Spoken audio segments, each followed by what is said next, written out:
네, 오피열문법 12강 시작합니다.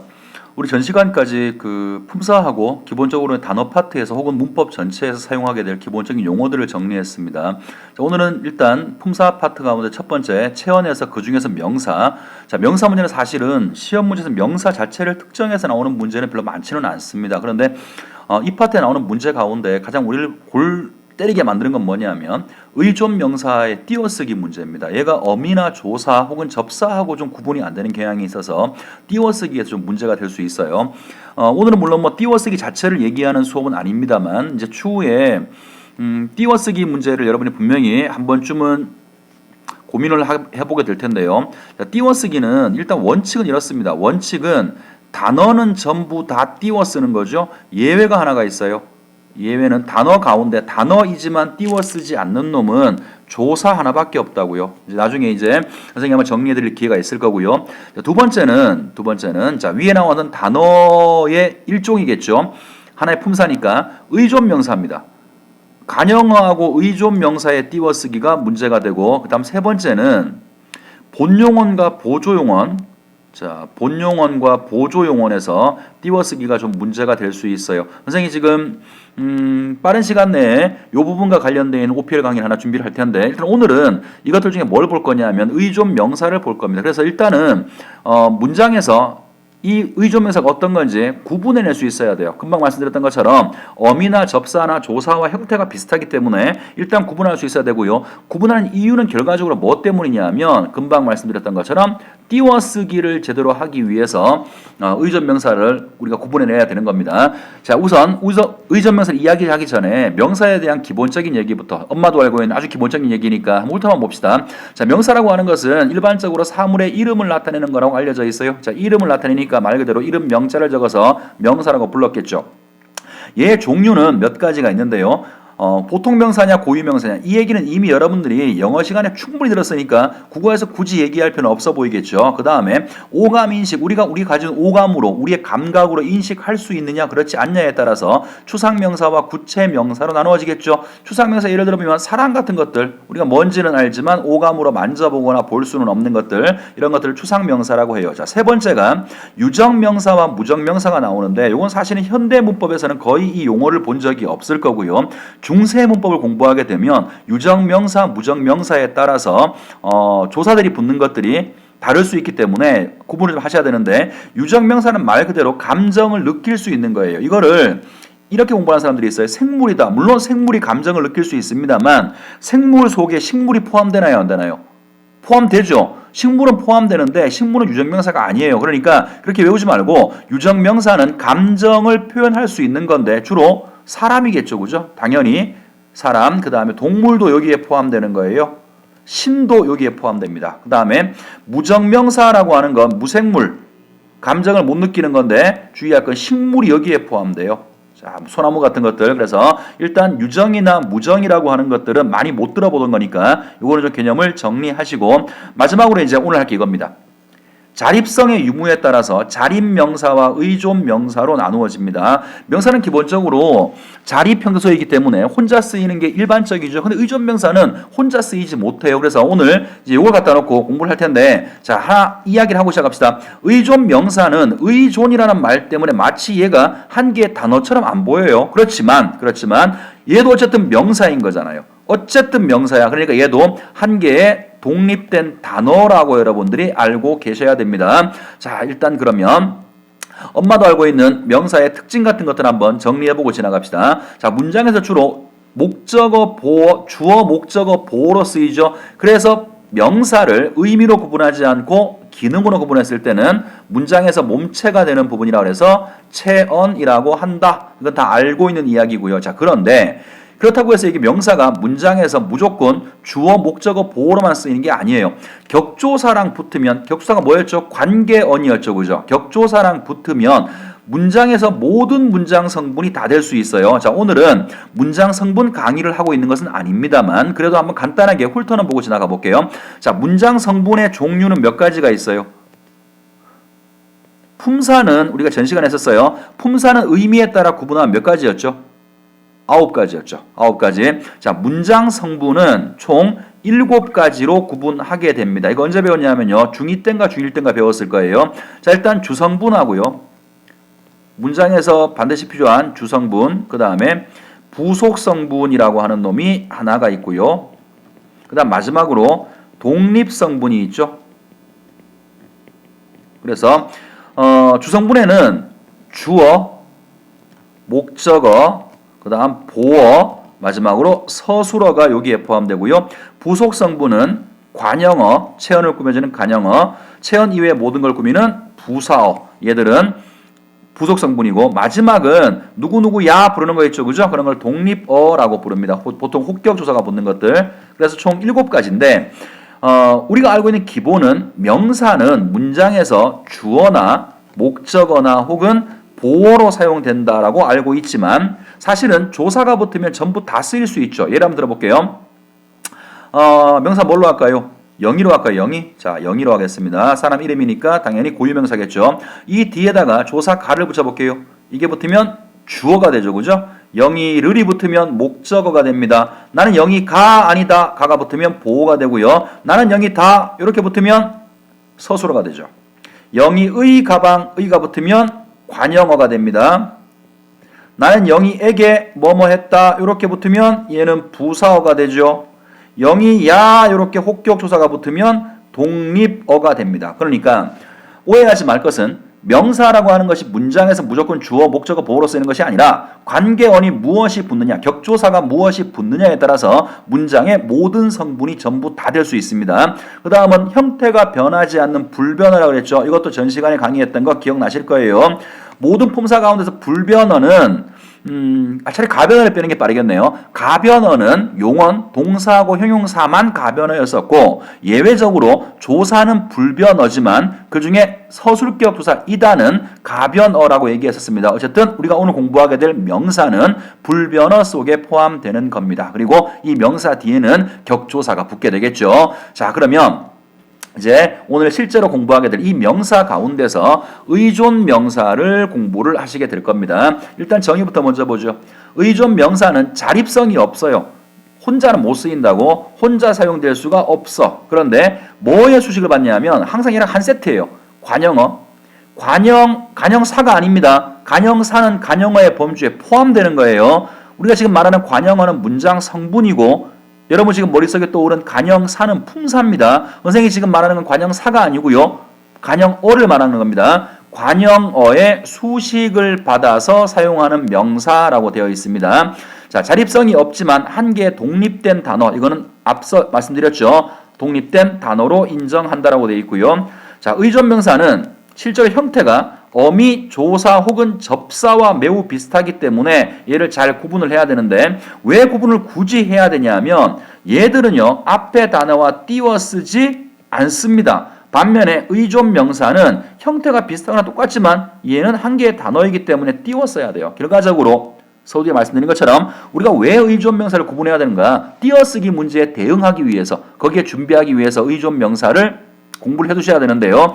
자, 잠깐 한번 선생님이 도식화 시켜보도록 할게요. 어떤 X라고 하는 요것이 만약에 의존 명사라면 조사나 접사가 어미가 아니라 의존 명사라면 얘 하나를 봐서는 죽어도 몰라요. X만 딱 보고 이게 의존 명사라고 말할 수 있는 경우는 별로 없습니다. 항상 얘를 볼 때는 이게 의존 명사인지 확증하기 위해서는 뭘 봐야 되냐면 X 앞에 오는 말이에요. X 앞에 관형어가 올 거라고. 그래서 항상 한 세트예요. 관형어하고 이렇게 한 세트로 쓰이는 말, 요걸 우리가 의존 명사라고 부르는데 이것도 명사니까 요 뒤에 X라고 하는 것 뒤에 X라는 뒤에 격조사가 올 수 있겠죠. 아까 선생님이 전 페이지에서 말씀드렸던 7가지 문장 성분을 만드는 격조사가 붙을 수도 있는데 이거는 뭐 생략되는 경우도 있고 하니까 가장 확실한 방법은 앞에 오는 글자를 보는 거예요. 이게 관형어인가를 보는 거죠. 그러면 관형어가 뭐냐 뭐 다 알고 계시겠습니다만 또 부연 설명해 보겠습니다. 관형어라고 하는 것은 문장에서 주어, 목적어, 보어 체언을 수식하는 놈을 관형어라고 부르는데 우리말에서는 관형어가 될 수 있는 경우의 수가 보통 3가지 정도입니다. 자, 첫 번째는 관형사 자체가 관형어가 될 수 있어요. 예를 들면 문장에서 나는 새 옷을 샀다라고 해볼게요. 새 옷. 자, 요 글자 자체는 관형어죠. 뉴라는 뜻이니까. 근데 이 문장에서는 옷을 꾸미는 관형어로 쓰여진 거예요. 이게 첫 번째 케이스. 자, 두 번째는 체언 뒤에 명사겠죠. 보통은 체언 뒤에 관형격 조사, 우리말에는 의 하나밖에 없어요. 의가 붙는 경우가 있습니다. 예를 들어서 아까 우리가 이런 거 했었죠. 영희의 가방. 그러면 품사로 얘기하면 영희는 명사고 의는 조사예요. 근데 요게 한 덩어리가 이 문장에서는 이렇게 가방을 꾸미는 관형어가 되죠. 그래서 관형어가 되는 두 번째 케이스는 체언 플러스 관형격 조사 의가 붙는 경우가 있습니다. 중세국어에서는 관형격 조사가 좀 다양하게 붙습니다만 현대국어에서는 의 하나밖에 없어요. 자, 세 번째가 사실은 제일 많이 여러분들이 문제에서 보시게 될 유형인데요. 용언의, 그러면 동사나 형용사, 용언의 관형사형입니다. 우리 전 시간에 전성어미 했던 거 기억나요? 어간 뒤에 관형사형 전성어미가 붙는 건데요. 보통은 형태상으로는 니은이나 리을이 붙게 돼요. 예를 들어서 공부해 보니까 죽을 마시다. 자, 죽다라고 하는 놈은 얘는 동사죠, 그죠? 그런데 뒤에 을이 붙어서 리을이 붙어서 얘를 꾸밀 수 있게 만들었죠. 이게 용언의 관형사형이에요. 다른 거 해볼까요? 네가 먹는 밥 좀 줘. 이렇게 얘기하면 여기서 먹다에 다시 또 니은이 붙어서 동사이지만 문장에서의 역할은 밥을 꾸미는 관형어가 됐죠. 이런 형태들을 용언의 관형사형이라고 부릅니다. 그래서 형태적으로 봤을 때 어미에 니은이나 리을이 붙는 말이 다 거의 대부분이죠. 그래서 일단 요 세 가지 경우가 앞에 오고 그 다음에 명사, 혼자 쓰일 수 없는 명사가 왔을 때 걔를 의존 명사라고 부르는 겁니다. 다시 얘기하지만 의존 명사를 판단할 때는 그 단어를 봐서는 절대로 알 수 없습니다. 항상 그 단어 앞에 있는 것들을 보셔야 돼요. 그 앞에 있는 것이 지금 말한 1, 2, 3 이 세 가지 경우의 수에 포함된다면 의존 명사라고 봐도 큰 지장은 없을 겁니다. 자, 이런 의존 명사의 종류가 어떤 것들이 있는지 한번 훑어볼게요.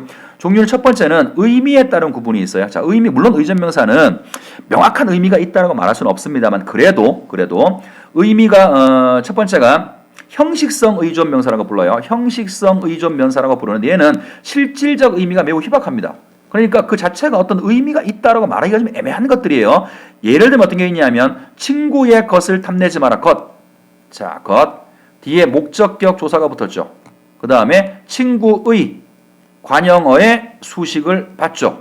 혼자는 못 쓰이지만 관형어의 수식을 받아 쓰이는 것, 이런 것이 의존 명사예요. 사실 뜻은 별로 없잖아요. 뜻은 매우 희박합니다만 관형어의 수식을 받아 쓰일 수 있고 뒤에 격조사가 붙을 수 있는 엄연한 명사입니다. 다만 자립성이 없을 뿐인 거죠. 자, 그 다음 두 번째 문장 어딜까요? 줄이겠죠. 줄. 마찬가지로 하는 하다에다가 리을 붙었죠. 용언의 관형사형이에요. 관형어의 수식을 받고 사용되는 의존명사. 그 다음에 나는 그를 사랑할 따름이다. 자, 따름. 역시 혼자 쓰이면 무슨 말인지 모르겠지만 사랑하다 어간 밑에 리을이 붙었죠. 용언의 관형사형. 이렇게 수식을 받는 거. 뒤에 서술격 조사도 붙을 수 있네요. 그 다음에 밖에 나가서 놀 만큼 놀고 와라. 자, 만큼 역시 혼자 쓰이면 뭔지 알 수 없습니다만 앞에 놀다에서 이거는 이제 같은 의문이니까 어간에서 리를 탈락했는 모양이네요. 자, 역시 놀다의 관형사형. 리을 붙었죠. 관형어의 수식을 받는 의존 명사가 되고요. 그 다음은 실내에서는 신발을 신은 채로 들어오면 안 됩니다. 신다, 그죠? 신다 용언 뒤에 니은 붙어서 관형어를 만들었어요. 용언의 관형사형, 얘의 수식을 받는 의존 명사 채. 그 다음에 나는 그저 열심히 공부할 뿐이다. 마찬가지죠. 공부하다. 거기에서 리을 붙여서 관형사형을 만들었고 얘의 수식을 받아 쓰이는 의존 명사예요. 그러니까 공부를 무식하게 하면 안 됩니다. 외우려고 마음먹으면 안 돼요. 이거 의존명사 것, 뿐, 따름, 의존명사 이렇게 하면 안 된다고. 이게 나중에 다른 품사로 쓰일 때가 있어요. 그러니까 절대로 이렇게 외우지 말고 이 글자 것, 뿐, 따름 앞에 오는 글자를 봐야 돼요. 그러니까 뭐면 된다고? 관형어면 된다고. 관형어에 혼자 쓰일 때는 의미가 희박해서 혼자 쓰일 수는 없으나 관용어의 수식을 받아 쓰이는 거, 이게 의존명사예요. 그래서 원칙을 알고 찾아낼 수 있어야지 그냥 무턱대고 외워서는 끝이 없습니다. 자, 지금 보신 게 의미가, 실질적 의미가 매우 희박하고 관용어의 수식을 받아 쓰이게 되는 형식성 의존 명사를 보셨어요. 자, 그 다음은 단위성 의존 명사입니다. 얘는 그래도 단위를 나타내는 거니까 앞에 봤던 형식성 의존 명사 보다가는 일정한 의미가 있다라고 말할 수가 있죠. 자, 봅시다. 집 앞에 한 명이, 자, 명명, 사람을 세는 단위죠. 자, 앞에 한이라고 하는 것은 하나에다가 니은이 붙은 게 아니라 미안합니다. 한 자체가 관형사죠. 관형사, 한 명, 한은 관형사입니다. 그래서 관형사의 수식을 받았으니까 관형어의 수식을 받는 단위성 의존명사. 자, 밑에 거 연필 한자로 마찬가지죠. 관형사의 수식을 받아서 일정한 단위를 나타냅니다. 그 다음에 개 한 마리 마찬가지네요. 또 역시 얘도 관형사의 수식을 받아 쓰이는 단위성. 자, 마지막에 있는 걸 조금 주의해서 보셔야 되는데요. 집 안으로 세 사람이 들어왔다. 자, 이 사람이라고 하는 놈이 이 문장에 쓰이지 않고요. 그냥 사람이 중요해 이렇게 얘기하면 이런 문장에서는 얘는 품사가 뭘까요? 독립해서 쓰이는 명사예요. 그냥 명사라고. 그런데 이 문장에서는 man이라는 뜻으로 쓰인 게 아니고요. 명처럼 사람을 세는 단위로 쓰인 거죠. 그죠? 이럴 경우에는 얘도 의존 명사가 되고요. 세라고 하는 관형사, 관형어의 수식을 받은 의존 명사가 됩니다. 그래서 단위를 나타내는 것은 연필 한 타스든 뭐든 간에 나무 한 그루든 단위를 나타내는 건 모두 다 의존 명사라고 보셔도 무방합니다. 자, 일단 그래서 의존 명사의 종류를 두 가지로 봤어요. 의미를 가지냐 그렇지 않느냐에 따라서 의미가 희박한 놈을 형식성 의존 명사, 그 다음 수량의 의미, 단위의 의미를 가지고 있는 놈은 단위성 의존 명사라고 했는데 퉁쳐서 말하면 그 자체가 중요한 게 아니라 의존 명사를 구분할 수 있어야 되죠. 어떻게? 모두 다 이게 단위성이든 형식성이든 개뿔 뭐든 간에 관형어가 수식을 한다고요. 그래서 이해했죠? 자, 그 다음에 넘어가서 한 번만 더 보고 지나갑시다. 어떤 문장 성분의 기능하에 따라서 또 분류를 하는데요. 보편성 의존명사, 이것도 외운 문제가 아니라 이해하셔야 돼요. 의존명사가 보편성 의존명사가 있고요. 그 다음에 경우에 따라서 또 뭐가 있나요? 저기 선생님 적어놓은 거 보면 뒤에 또 적어놨으니까 일단 이거 먼저 얘기합시다. 보편성 의존명사 뭐냐면 모든 문장 성분이 다 될 수 있어요. 물론 혼자는 안 되고요. 격조사, 문장 성분을 만드는 격조사와 결합해서 다양한 문장 성분으로 바뀌어질 수 있는 놈을 우리가 보편성 의존명사라고 불러요. 예를 들어서 밑에 보시면 나는 노는 것이 좋다. 자, 것 이거 노는이라고 하는 용언의 관형사형, 관형어의 수식을 받는 의존명사죠. 자, 이가 붙었어요. 이 문장에서는 주어로 쓰였어요. 주어성. 그 다음에 나에게 먹을 것을, 똑같이 여기 나오는 것은 목적어로 사용이 되었죠.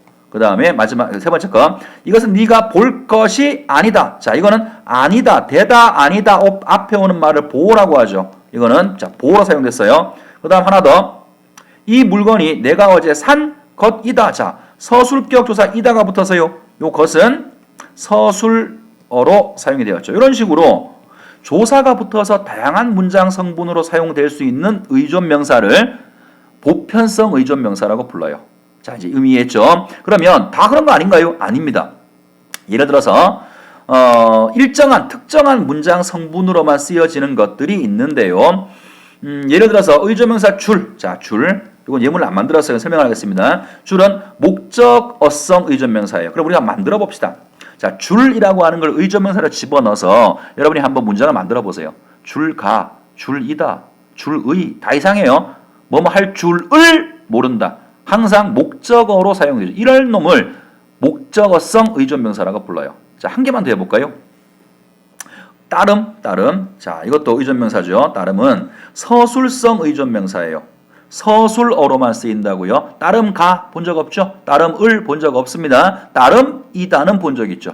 나는 열심히 공부할 따름이다. 그러니까 이런 것들은 서술성 의존명사라고 불러요. 그래서 뭐 이것 부사성 의존명사도 있고요. 이런 것들이 있는데 일단 여러분이 개념을 가지고 있어야 돼요. 보편성 의존명사라고 하는 것은 모든 문장 성분이 다 될 수 있다. 이거와는 달리 일정한 문장 성분만 되는 것들이 있는데 그런 것들이 뭐 주어성 의존명사, 목적어성 의존명사, 부사어성, 의존명사 이런 것들이 있다. 그렇다면 이런 것들을 외워야 될까요? 아닙니다.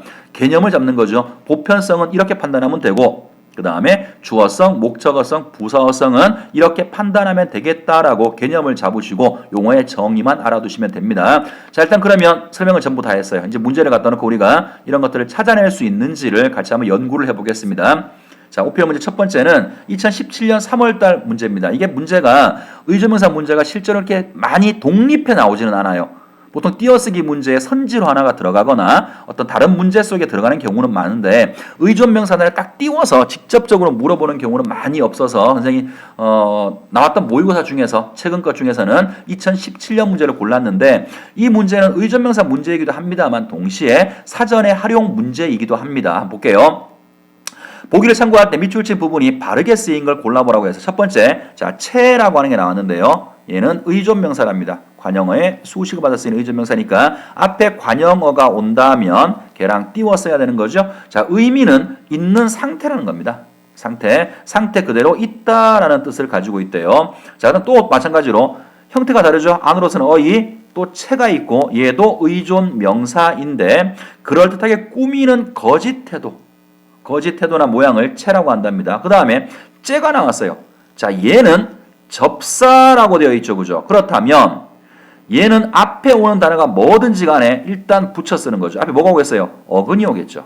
접사는 어근 뒤나 앞에 붙는다고 했으니까 어근에 붙여 쓰는 거라고. 위에 나와 있는 채하고 채는 의존명사니까 앞에 오는 관형어와 띄워 써야 되는 것이지만 지금 보는 째는 붙여 써야 돼요. 자, 문제 선지 보기 전에 생각합시다. 일단 문장을 보고 우리가 의존명사인지 구분할 거야. 뭘 가지고? 앞에 오는 글자가 관형어인지를 확인해서 판단할 겁니다. 자, 그러면 바르게 쓰기 찾는 거죠. 자, 일단 1번 선지부터 보겠습니다. 사과를 껍질째로 먹었어. 자, 껍질째. 일단은 당연한 것이긴 합니다만 여기다가 째를 쓸까 채를 쓸까? 앞에 오는 놈이 껍질이니까 얘는 명사죠. 그죠? 관형어가 아니지. 그러니까 이건 하나의 어근이에요. 그냥 관형어일 리가 없잖아 이게. 그러면 어근 뒤에 온 놈이니까 당연히 접사를 붙여야 되고요. 의미상으로도 통째로 먹다 맞는 거죠. 일단 답은 1번입니다. 자, 2번을 보시면 나는 앉은 채. 자, 채라고 돼 있어요. 채인데 앞에 오는 앉다에서 니은 붙은 관형어의 수식을 받았으니까 의존 명사 맞고 띄워쓰기도 바르게 했어요. 그런데 문제는 뭐냐면 의미상 얘는 어떤 상태니까 채라고 쓰는 게 맞겠죠. 3번은 그녀는 혼자 똑똑한 채를 한다. 똑똑하다에서 니은 붙은 관형어의 수식을 받아 쓰이는 말 채는 의존명사가 맞아요. 그렇지만 문제는 어떤 척하다니까 이거는 채를 써야 되고요. 4번은 사나운 멧돼지를 산째로. 자, 이렇게 쓸 수는 없죠.